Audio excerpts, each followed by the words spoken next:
You ever wonder why some people just can't stand being around you? Okay, maybe that's a bit harsh, but let's be real. We all have those habits that secretly make people roll their eyes the moment we walk in the room. I know I do. Today, I'm spilling the tea on awful habits that are making people look down on you. Yes, you. And guess what? I've been guilty of most of these myself. So if you're brave enough to stick around, we're diving in. It's gonna be controversial, brutally honest, and a whole lot of fun. Ready to find out if you're accidentally the worst? Let's go. 1. Gossiping. All right, let's talk about gossip. We all do it, right? Don't lie. I see you there nodding. Whether it's a little workplace tea or spilling about someone's latest relationship drama, it feels innocent enough. And come on, who doesn't love being in the know? It's like we're wired for it. But here's the cold, hard truth. When you're the one dishing out the dirt, guess what everyone else is thinking? If they're talking about so-and-so behind their back, what do they say about me when I'm not around? Yup, gossip creates a cycle of distrust. I found this out the hard way. So let me be real with you. I used to think gossiping was a bonding experience. Like if I shared the latest scoop, people would see me as fun and relatable. But you know what actually happened? I started noticing people avoiding deeper conversations with me. They'd keep things surface level because they didn't trust me. I became the person who knew everyone's business but didn't have any real friends. Ouch, right? And it's not just that. When you're always talking about others, you're avoiding dealing with your own stuff. It's like this weird distraction from your own issues. The more I focused on what other people were doing wrong, the less I was focusing on what I needed to fix in my own life. Gossiping isn't just harmful to your relationships, it's toxic to you. It breeds insecurity and negativity. Instead of lifting people up, you're subtly tearing them down, and in the process, you're bringing yourself down too. I realized that if I wanted real, meaningful connections with people, I had to stop using gossip as a crutch for connection. So, if you're out here gossiping, thinking it's harmless fun, newsflash, it's not. People notice, they remember, and they definitely start distancing themselves. Trust me, I've been there. And guess what? There's way more power in shutting down gossip than there is in spreading it. Next time someone tries to pull you into the latest drama, try saying, "Nah, I'm good," and watch how fast you start gaining real respect. Because hey, at the end of the day, we all have our own mess to clean up. Let's stop focusing on everyone else's. 2. Being passive-aggressive.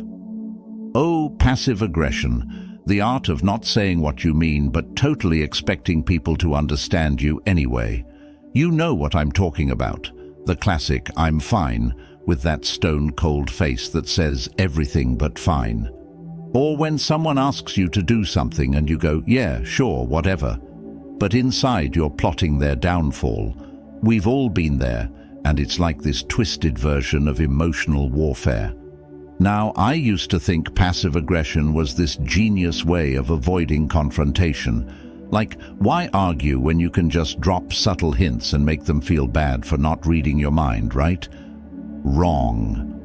I learned the hard way that people aren't mind readers, and if they are, they're ignoring those signals on purpose. Real talk, I used to be the queen of passive-aggressive texts. Someone would flake on plans, and instead of just saying, "Hey, that kinda sucked," I'd hit them with a, "Wow, must be nice to be so busy." Or if a friend did something that annoyed me, I'd give them the silent treatment, waiting for them to magically know why I was upset. And you know what happened? No one figured it out. I just looked like an immature drama queen. Here's the thing with passive aggression. It's like emotional dodgeball. You think you're avoiding the problem, but really you're just hitting people with frustration without giving them a chance to fix it. It's exhausting for you, and it's exhausting for everyone around you. The worst part, It makes people see you as difficult, manipulative, or just straight up childish. No one wants to deal with someone who can't say what they really mean. Passive aggression is a fear of vulnerability, plain and simple. We think we're protecting ourselves from conflict, but what we're really doing is sabotaging our relationships. Instead of saying, "Hey, that hurt," or "I'm upset because," we play these mind games, expecting others to figure it out. And here's the tough pill to swallow. It's not their job to guess your feelings. It's your job to communicate them. I remember the day it hit me. I was in a huge fight with a friend, and I kept giving these passive-aggressive jabs, hoping they'd finally get the point. Instead, they just looked at me and said, "If you can't tell me what's actually wrong, I can't help you." And it hit me like a truck. I wasn't being strong or clever by holding back my feelings. I was just being a coward. Since then, I've made it a point to actually say what's on my mind. Crazy, I know. And guess what? It's terrifying at first, but then it feels so good. When you stop playing emotional dodgeball and start having real conversations, things get better. People respect honesty, even when it's hard to hear. And more importantly, you respect yourself for not hiding behind those passive-aggressive walls. So next time you're tempted to fire off that shady, "I guess that's fine" text, or give someone the cold shoulder, ask yourself, do you want to keep dodging the problem, or do you want to grow up and face it head-on? Trust me, life gets so much easier when you stop expecting people to decode your emotions and just tell them what's up. And who knows, maybe they'll surprise you and actually fix the problem. Wild, right? 3. Never taking responsibility. All right, let's talk about a classic. Never taking responsibility. You know the type. Nothing is ever their fault. Mr. Deadline? Well, it's because the Wi-Fi was down. Failed a test. That teacher hates me. And hey, I've been there, I've done that. I was the master of the excuse game. And let's be honest, it feels good to deflect responsibility. Blaming external stuff makes us feel less, well, guilty. It's like a mental get-out-of-jail-free card. But here's the brutal truth. When you're always shifting blame, you're basically screaming, "I can't handle my own life." And people start seeing you as unreliable, immature, and honestly, kind of a mess. I'll give you an example from my own life. Back in school, I was notorious for not doing my homework, but I always had an excuse ready to go. The printer broke, or I had too much work from my other classes, and my personal favorite, I didn't know it was due today. Eventually, one of my teachers pulled me aside and said, "You know, your name. Every time you have an excuse, you're robbing yourself of a chance to grow. You'll never improve if you never own up to your mistakes." And man, that hit me like a truck. Because here's the thing, excuses feel safe. They shield us from criticism, from feeling like we've failed. But you know what?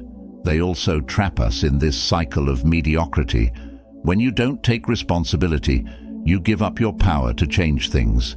If everything's always someone else's fault, how are you ever going to get better?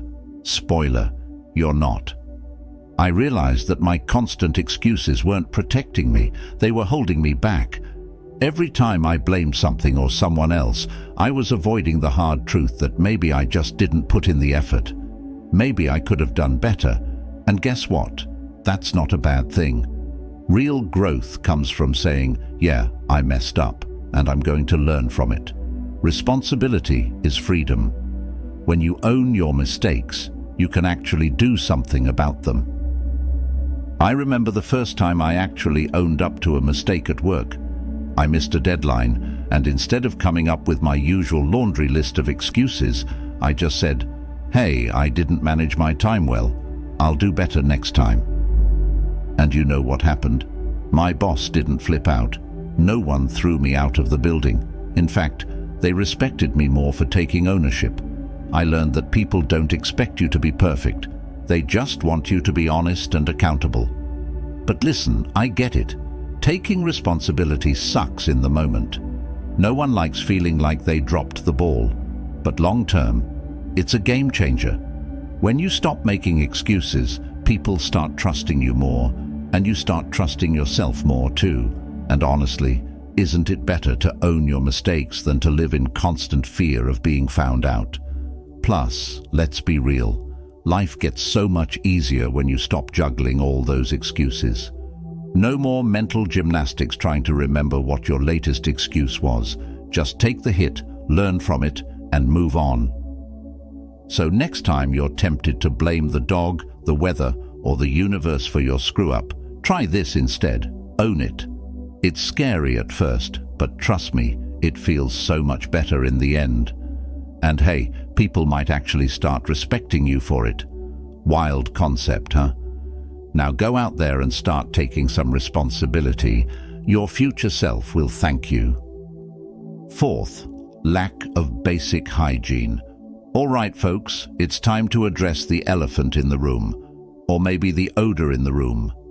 Yup, we're talking about basic hygiene. And yes, I know this is one of those we shouldn't have to talk about it topics, but clearly we do.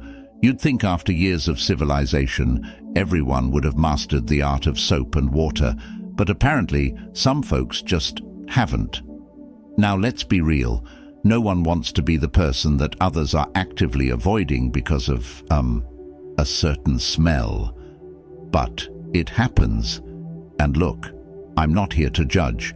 Okay, maybe a little, but more importantly, I'm here to help you avoid being that person. I'll give you a personal confession. When I was younger, like middle school, I went through a phase where I thought deodorant was optional. I figured, hey, if I don't feel sweaty, then it's all good, right? Wrong. I didn't realize until one day someone kindly, but awkwardly, suggested I try a new brand of body spray.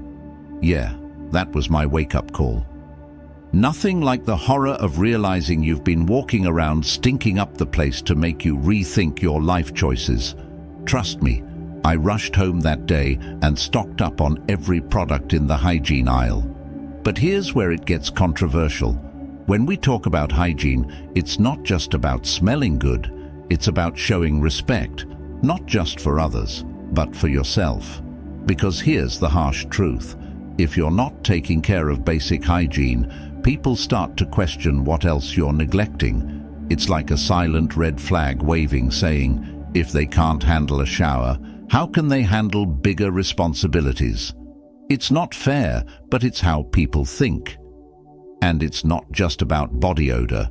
We're talking unbrushed teeth, greasy hair, dirty clothes, the whole package. If you're walking around looking like you've just rolled out of bed for the third day in a row, people start to wonder, are they okay? Are they even trying? And here's the deeper part. Sometimes a lack of hygiene can be a sign of something more. Depression, burnout, low self-esteem. It's all connected. When I was going through a rough patch, I noticed I'd skipped the basics, thinking, what's the point? But the thing is, not taking care of yourself physically can drag you down even further mentally.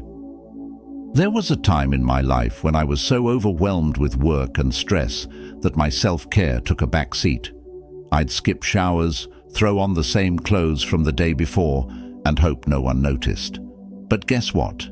People noticed. And it wasn't until a close friend pulled me aside and said, "Hey, are you okay? You've seemed a little off lately," that I realized how far I'd let things slip.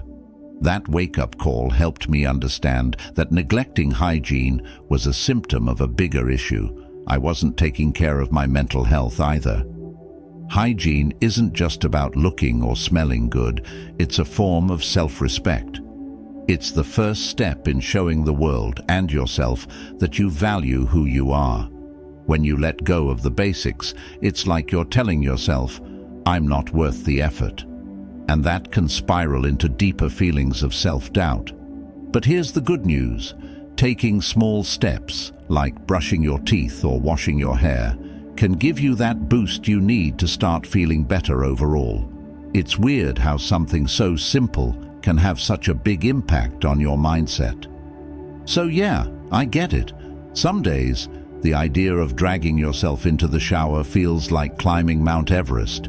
But trust me, once you do, you'll feel like a whole new person. And hey, the people around you will thank you too. It's a win-win. And let's be real, there's nothing more satisfying than that fresh and clean feeling when you step out of the shower. So do yourself, and everyone else, a favor. Soap up, slap on some deodorant, brush those teeth, and go out there smelling like the champion you are. Remember, good hygiene isn't just about impressing others, it's about taking care of you. So if you're still debating whether or not to hop in the shower today, here's your sign. Go ahead, you'll feel better for it. 5. Constant complaining. All right, let's get real for a second. We all know that one person who just complains about everything. I mean, they could be sitting on a tropical beach, cocktail in hand, and still find something to gripe about. Ugh, it's too sunny, or this sand is too sandy. You know the type, right?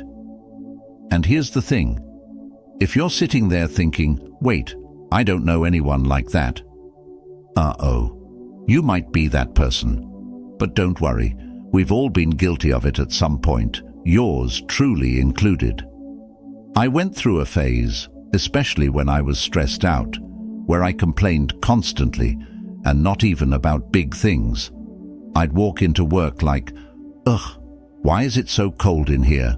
Or, why is this coffee so bad? It was like I couldn't stop myself.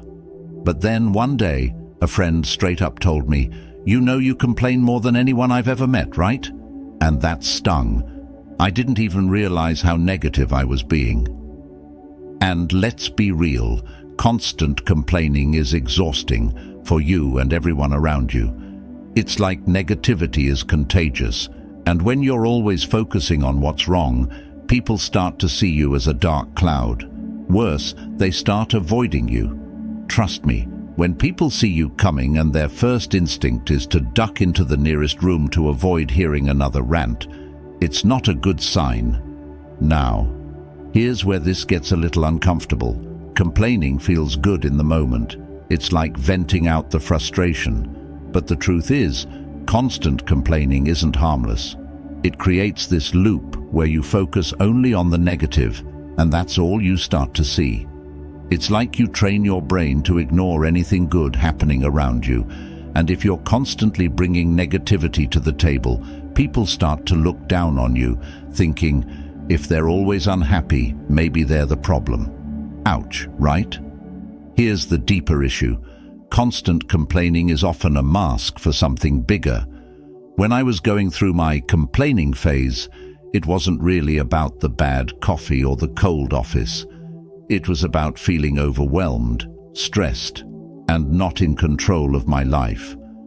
Complaining was an outlet, but it wasn't helping. If anything, it made me feel worse. I was amplifying the negativity in my life rather than finding a solution. I realized that when I focused on complaining, I wasn't solving any problems. I was just broadcasting them. And no one wants to hear a broken record of negativity.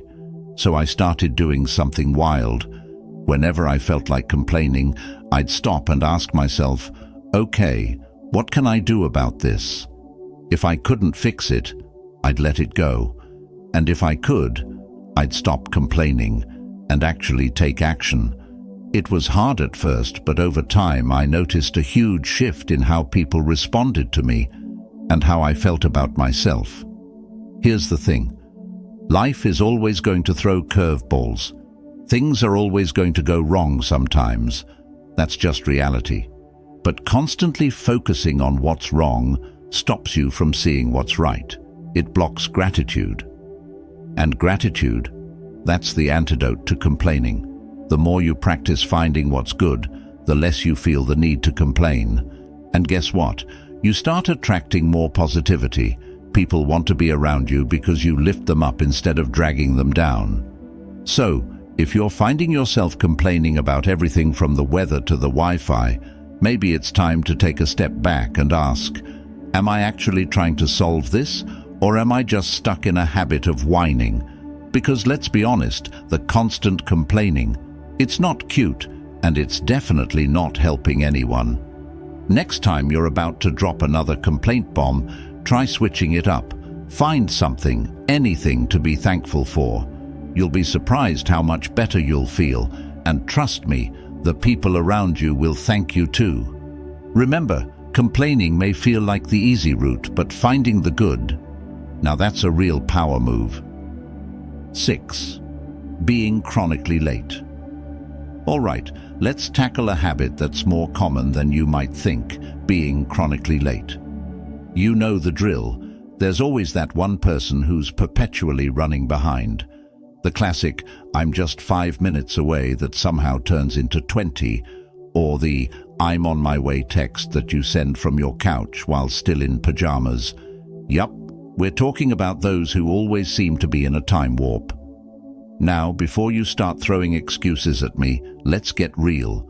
I've been that person. I was the champion of fashionably late, except it was never fashion, and it definitely wasn't stylish. It was just late. I thought it was my little rebellion against the clock. Guess what? It wasn't chic, it was just inconsiderate. I used to have a terrible habit of being late to everything. Meetings, dates, family dinners, didn't matter. I thought I was somehow immune to the normal constraints of time. Until one day my best friend called me out. She said, "You know, being late isn't just about showing up late. It's about showing me that you don't value my time." Ouch. That hit me hard. I'd never thought about it like that. I was so wrapped up in my own time management mess that I didn't realize how disrespectful it was to others. And let's face it, chronic lateness isn't just a personal quirk. It's a major red flag to others. It says, my time is more important than yours. Whether it's a job interview, a dinner with friends, or just a simple meeting, if you're always late, people start to see you as unreliable, disorganized, and yes, a bit disrespectful. And here's a spicy truth. Being late often masks deeper issues. For some, it's about a lack of respect, but for others, it's a way of avoiding commitment or confrontation. Sometimes we're late because we're secretly dragging our feet, or because we don't really want to be there. We think, if I'm late enough, maybe they'll think I'm just busy or something. But what it really does is make people question your integrity and your interest. I had to face that uncomfortable truth myself. I wasn't just late because I had a bad sense of time. I was late because I was scared of facing certain situations. I realized I was using lateness as a buffer, an excuse to avoid being fully present. Once I recognized that, I started working on my time management and being more honest about why I was really avoiding things. Being chronically late is more than just a bad habit. It's a symptom of deeper issues like time management, self-respect, and consideration for others. When you're late, you're not just messing up your schedule, you're showing others that you don't value their time or their efforts. And that's a tough thing to overcome, but it's so worth it. I started setting reminders, planning ahead, and even getting to places early to counteract my lateness. It wasn't easy, but it made a huge difference. People started to trust me more, and I felt better about myself. I was no longer known as that person who's always late. I was someone people could count on. So here's the challenge. If you're the chronically late one in your group, it's time to step up your game. Start small. Set your clocks 5 minutes ahead, plan your outfit the night before, or just leave earlier, and watch how your relationships and your reputation improve. Because let's be honest, being on time isn't just about respect. It's about not missing out on life's moments. So stop playing catch-up and start showing up on time. Trust me, it'll make all the difference. 7. Playing the victim. All right, let's dive into a habit that's a real crowd pleaser, playing the victim. You know the type. They've got a never-ending list of woes, and no matter what happens, it's always someone else's fault. If something goes wrong, they're the first to say, "Why does this always happen to me?" Well, here's a truth bomb. Sometimes it's not the universe conspiring against you, it's your own mindset. Now, before you start getting defensive, I get it. Life throws curveballs, and sometimes it feels like you're the only one catching them. But here's where it gets interesting. Playing the victim can actually be a sneaky way of avoiding responsibility and genuine growth. And let's face it, it's just not a fun vibe to be around. I was definitely guilty of this at one point. I'd moan about how nothing ever went my way, missed a promotion at work. Oh, it's just because my boss hates me. Relationship troubles? I must be cursed. And guess what? I didn't realize how much I was sinking into this victim mentality until a friend had a heart-to-heart with me. She said, "You know, you always see yourself as the victim, but have you ever thought about how much you're contributing to these situations?" That stung, but it was a wake-up call. And here's the kicker. Playing the victim can become a habit. It's like wearing a cloak of perpetual doom. You start to believe that everything is happening to you rather than for you. It's exhausting for everyone around you and can seriously limit your personal growth. When you're always looking for someone to blame, you're not looking for solutions or opportunities to learn. Here's a spicy truth. Sometimes playing the victim is easier than facing the uncomfortable truths about ourselves. It's a way to dodge accountability. It's way more comfortable to point fingers and say, "It's not my fault," than to look in the mirror and ask, "What could I have done differently?" But let's be real, that's not empowering. It's disempowering. I found this out the hard way. There was a time when I was constantly blaming everyone else for my career setbacks. It wasn't until I started taking ownership of my actions and decisions that things began to change. I stopped seeing myself as a victim and started seeing myself as an active participant in my own life. It was liberating. Instead of waiting for things to get better on their own, I started making changes, setting goals, and actively working towards them. Playing the victim is like being stuck in a hamster wheel. You run and run, but you're not really going anywhere. When you stop playing the victim and start taking responsibility, you break free from that cycle. It doesn't mean that life's challenges go away, but it does mean that you're better equipped to handle them. It's about shifting from a mindset of helplessness to one of empowerment. So if you catch yourself slipping into that victim mentality, try this. Instead of asking, "Why is this happening to me?" ask, "What can I do about this?" Empower yourself to be the hero of your own story. It's a lot more rewarding than being the victim. Next time you're tempted to play the victim card, remember, you've got the power to change the game. Take charge and watch how your life and your relationships transform. And hey, if you need a reminder, just come back and re-watch this video. I promise, no victim mentality here, just a dose of tough love. All right, folks, that's a wrap. We've gone through some of the worst habits that can make people look down on you, whether it's gossiping, being passive-aggressive, never taking responsibility, skipping hygiene, or, complaining about everything. And hey, if you recognized yourself in any of these, don't sweat it. The good news is, these are habits we can all change. Life's too short to stay stuck in patterns that don't serve us or anyone else around us. Now, I'm not saying you have to be perfect, far from it, but a little self-awareness goes a long way, and making even the smallest changes can have a huge impact on your relationships, your confidence, and how you show up in the world. Plus, let's be real. No one's ever complained about being around someone who's honest, accountable, and smells great, right? So, here's the challenge I'm leaving you with. Think about one habit you could shift this week. Maybe it's owning up to a mistake. Maybe it's putting that negativity in check. Or maybe It's just a quick shower.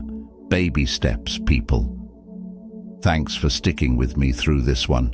If you got some laughs, a little insight, or even a cringe-worthy moment of self-reflection, hit that like button, subscribe, and share it with someone who might need a gentle nudge themselves. We're all in this together. Nobody's perfect, but we can all be better. And remember, next time you feel like gossiping or complaining, just think, what would I say about me? That's usually a pretty good place to start. Catch you next time.